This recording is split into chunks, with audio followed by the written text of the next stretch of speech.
जा चुके हैं, उनको आपने स्टे किया हुआ है, तो आप ट्रिब्यूनलों को अलाउ करो। ट्रिब्यूनल के लिए लॉ रखा गया है, उस लॉ के मुताबिक अभी तक तो फैसले हो चुके होते। 120 दिन है, 120 दिन से पहले तो हम फाइल कर चुके थे, अभी तक तो उसके फैसले होने चाहिए थे। आगे बढ़ने से पहले ये बताएं कि मौलाना फजल रहमान के हवाले से कितने % कॉन्फिडेंट हैं आपके वो आपके साथ ही रहेंगे? इन प्रिंसिपल हमने ये एग्री किया है कि सेनेट हो या नेशनल असम्बली हो, इसमें जो लेजिस्लेशन हो रही हो उस लेजिस्लेशन में हम एक ही साथ देंगे। अब आपको आज के दिन यकीन है कि वो आपके साथ ही रहेंगे, उस पर चीज़ें जैसे आपकी एग्रीड थी वैसे ही चलेगी? मैं मौलाना साहब की जो पॉलिटिक्स को देखता हूँ, मैं कह रहा हूँ कि इनके लिए भी बहुत ज़रूरी है। इस वक्त मौलाना साहब की कुछ देने के लिए हुकूमत के पास कुछ नहीं है। वो एक बड़ी स्ट्रांग पार्टी है। आपके पास क्या अवाम हम उनको ये कह रहे हैं कि अदलिया की आज़ादी की खातिर और इलेक्शन रिग ना हो, इन दोनों पॉइंट पे हमारा इत्तेफाक होना बड़ा ज़रूरी है। इस वक्त देखिए ये हुकूमत चंद दिनों की मेहमान होगी, महीनों की मेहमान होगी, लेकिन इसके बाद जब जाएंगे तो हुकूमत के पास कुछ नहीं है जो मौलाना साहब को दे।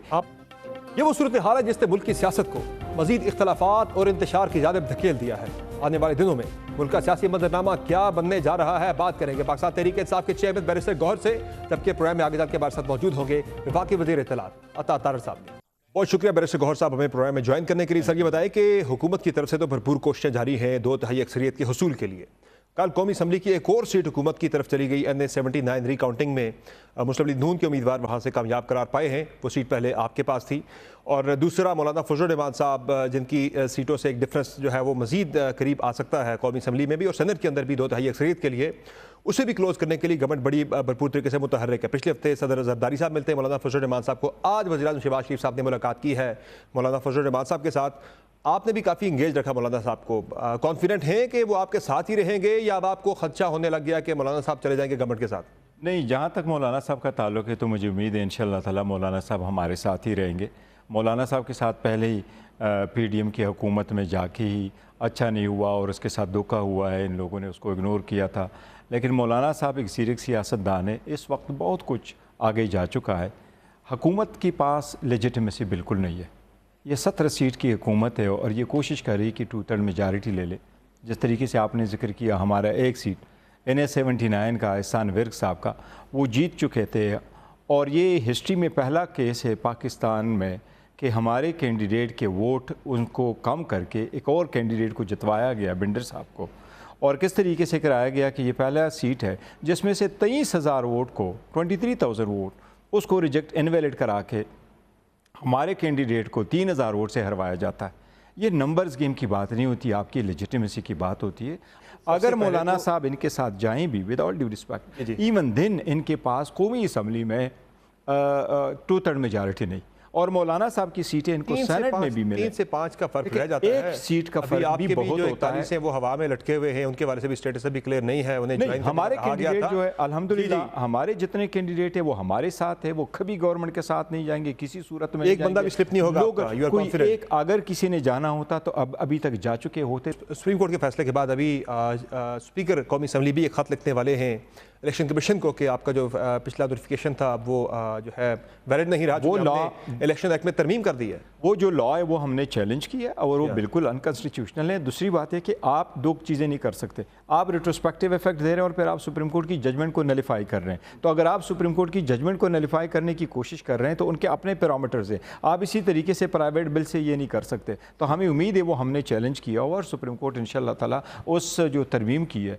वो सेटिसाइड करेगी। जब तक सेटिसाइड नहीं होता वो कानून जो है वो एप्लीकेबल है, वो कानून के मुताबिक है। लेकिन ये चूंकि पहले मैटर सब जुडिस है और इसीलिए इलेक्शन कमीशन ने भी डायरेक्शन के लिए परसों जो हमारा केस लगा हुआ था 27 तारीख को, इलेक्शन कमीशन ने हमारा केस एडजर्न कर लिया अंटिल द 18 सितंबर। साहब सीटें आपकी जा रही हैं, 3 आपकी मजीद चली गई है, एक आपकी सूबाई असम्बली की चली गई है। खान साहब जेल से बैठे कह रहे हैं कि अगले चीज जैसे जो है वो खोलेंगे हल्के और 4 हल्के हमारे पास आ जाएंगे और हुकूमत का धड़न तख्ता हो जाएगा। ये कैसी कैलकुलेशन है? हुकूमत का तो धड़न तख्ता होना है इंशाल्लाह। कैसे होगा? हम ये कह रहे हैं जो हमारी पिटीशन है उसको तो नहीं सुना जा रहा है ना, हमारी पिटीशन है तो नहीं सुना जा रहा। अगर आप रिकाउंटिंग की तरफ जा रहे हैं तो रिकाउंटिंग की केस में आप कर रहे हैं, एक तरफ आप कहते हैं रिकाउंटिंग कराओ, बट दूसरी तरफ जो लोग पिटीशनों में जा चुके हैं, ट्राइब्यूनलों में जा चुके हैं, उनको आपने स्टे किया हुआ है। तो आप ट्रिब्यूनलों को अलाउ करो, ट्रिब्यूनल के लिए लॉ रखा गया है, उस लॉ के मुताबिक अभी तक तो फैसले हो चुके होते। 120 दिन है, 120 दिन से पहले तो हम फाइल कर चुके थे, अभी तक तो उसके फैसले होने चाहिए थे। آگے بڑھنے سے پہلے یہ بتائیں کہ مولانا فضل الرحمان کے حوالے سے کتنے % کانفیڈنٹ ہیں آپ کہ وہ آپ کے ساتھ ہی رہیں گے؟ ان پرنسپل ہم نے یہ ایگری کیا ہے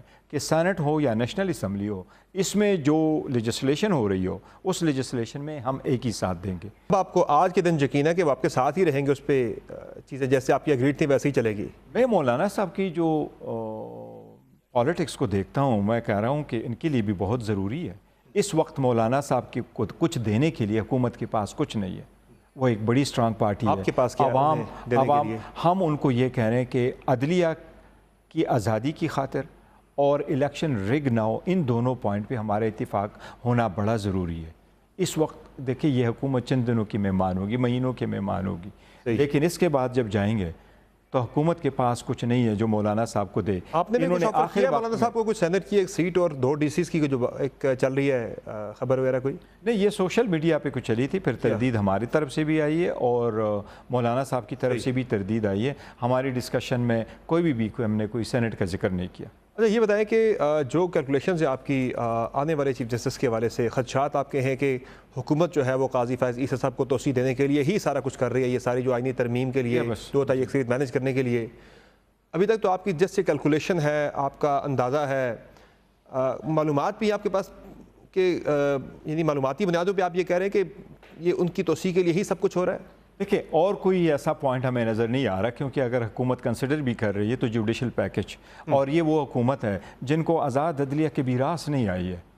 شہباز شریف، میاں نواز شریف صاحب کو کبھی آزاد عدلیہ نہیں آئی، ان کو ملک قیوم صاحب جیسے ججز چاہیے، ان کو چاہیے جو اپنے مرضی کی ججز ہو، اپنی مرضی کے فیصلے لو۔ پارلیمان کو انہوں نے استعمال کیا ججز کے خلاف، ان کو کوئی انٹرسٹ نہیں ہے کہ عدلیہ آزاد ہو، انہوں نے اپنے کیسز ختم کرنے، یہ ان کے چلا ہے کہ لیکن ہم یہ چاہ رہے ہیں ہمارا 2 ٹوک فیصلہ یہی ہے کہ عدلیہ میں انٹرفیرنس نہیں کرنی چاہیے۔ بڑے عرصہ کے بعد عدلیہ کے سارے یہ ٹرمز اینڈ کنڈیشن سیٹل ہو چکے، یہ ٹرانسپیرنسی آ چکی ہے، ان کی اپوائنٹمنٹ میں آ چکی ہے، ان کی سینیارٹی میں آ چکی ہے۔ جج صاحبان کے ٹینیور پوسٹ نہیں ہونا چاہیے، ان کی سینیارٹی کو ڈسٹرب نہیں کرنے چاہیے۔ کیا آپ کو خدشہ ہے کہ سینیورٹی ڈسٹرب کرنے کی طرف گورنمنٹ جا رہی ہے؟ چونکہ 3 آپشنز کی بات مختلف جو ہے وہ آپشنز کے اندر ہو رہی ہے۔ ایک تو یہ ہے کہ شاید گورنمنٹ جو ہے وہ ترمیم کر کے جو سینیورٹی پرنسپل ہے 175A سب سیکشن 3 کے اندر کوئی ترمیم کر کے سینیورٹی کے اصول کو بدل دے۔ دوسرا ایک آپشن جو زیر غور ہے وہ یہ ہے کہ مدت ملازمت بڑھا دی جائے، ایج جو ہے وہ بڑھا کے موجودہ چیف جسٹس تاکہ کنٹینیو کریں۔ تیسرا یہ جناب کہ منصور علی شاہ صاحب ہی چیف جسٹس بن جائیں۔ یہ لاسٹ آپشن ہے جو منصور علی شاہ صاحب والا لاسٹ آپشن ہوگا، بٹ سننے میں یہ آیا کہ یہ تو ٹینیور پوسٹ کر رہے ہیں، جسے چیف جسٹس صاحب فرام دا مومنٹ 3 سال کا ٹینیور ہوگا، تو جو اس نے 17 سپٹمبر کو اوت لیا تھا اس سے کنٹینیو کرے گا 3 سال تک، لیکن اس سے باقی ججز کی یہی آفریدی صاحب کی جو chief justice as a chief justice پر اس کا بھی ٹینیور افیکٹ ہو جائے گا، جب آگے جائیں گے باقی ججز کا بھی افیکٹ ہوگا، تو اس پہ بھی سب ریزرویشنز ہے۔ یہ بھٹو صاحب لے کے آئے تھے 1976 میں، بعد میں اندازہ ہے یا انفارمیشن آپ کی؟ نہیں، ہمیں اندازہ یہی ہے کہ دیکھو یہ حکومت یہ کوشش کر رہی ہے جس طریقے سے بات ہے۔ دوسری بات یہ کہ ہم نے تو مطالبہ کر لیا تھا کہ آپ نے جو عمر عطا بندیال صاحب تھے اس کے بعد قاضی فیصل صاحب کا 87 ڈیز پہلے آپ نے نوٹیفیکیشن کیا تھا، تو آپ کیوں نہیں اسی پریسیڈنٹ کو فالو کرتے ہوئے آج ہی نوٹیفیکیشن کرے تاکہ یہ ایشو ختم ہو جائے؟ آپ کی منصور علی شاہ صاحب کے حوالے سے یہ ہم منصور علی شاہ صاحب کا نہیں نوٹیفیکیشن ہم منصور علی شاہ صاحب کا، اور آپ خان صاحب بھی جیل سے بیٹھ کے کہتے ہیں کہ وہ آئیں گے 4 حلقے کھولیں گے اگلے چیف جسٹس، تو حکومت کا در تختہ ہو جائے گا۔ آپ خود جو ہے منصور علی شاہ صاحب کے لیے مشکلات پیدا نہیں کر رہے؟ ہم پاکستان تحریک انصاف کبھی کسی جج کے ساتھ پہ تکیہ کر کے ہم نہیں کر رہے، ہم تو سارے عدلیہ ہمارے لیے سب محترم ہے اور ہم انڈیپینڈنس عدلیہ چاہ رہے ہیں۔ اسی کے لیے تو خان صاحب ساری سختیاں گزار رہے ہیں اور اس کی تحریک کا نام ہی تحریک انصاف ہے، اور تھرو آؤٹ عدلیہ کی آزادی کے لیے لڑے ہیں۔ ہم یہ چاہتے ہیں اس وقت سپریم کورٹ جو آئین ہے اس کے مطابق سینئر موسٹ اپوائنٹ ہونا ایز اے چیف جسٹس، ہوس ایور دیٹ میں بھی وہ سینئر موسٹ کا ہی اپوائنٹمنٹ ہونا چاہیے۔ اور سپریم کورٹ کی جو ہے یہ سیناری، فار انسٹنس حکومت یہ بھی سوچ رہی تھی کہ ہم آئین میں ترمیم کر کے کچھ ججز کو ٹرانسفر کرنے کا ہمارے پاس اختیار آ جائے، تو دیکھو آپ عدلیہ کو کمپرومائز کر رہے ہیں۔ اگر ایک جج کا اپنا ٹینیور ہی اور اپنے جس پوزیشن پہ بیٹھا ہے، چاہے وہ اسلام آباد ہائی کورٹ ہے، چاہے پشاور ہے، چاہے لاہور ہے، اگر یہ اس کی پروٹیکٹڈ نہیں ہے تو وہ عوام کی فنڈامنٹل رائٹس کی کسی صورت بھی آپ یعنی کسی صورت بھی موجودہ چیف جسٹس کی مدت ملازمت میں توسیع آپ نہیں ہونے دیں گے؟ ہم یہ کہہ رہے ہیں کہ کم وقت میں ہم عدلیہ کے سینیارٹی کو، ٹینیور پوسٹ کو، ان کی جو اپوائنٹمنٹ پروسیس ہے، ان سب کے ہم خلاف ہیں۔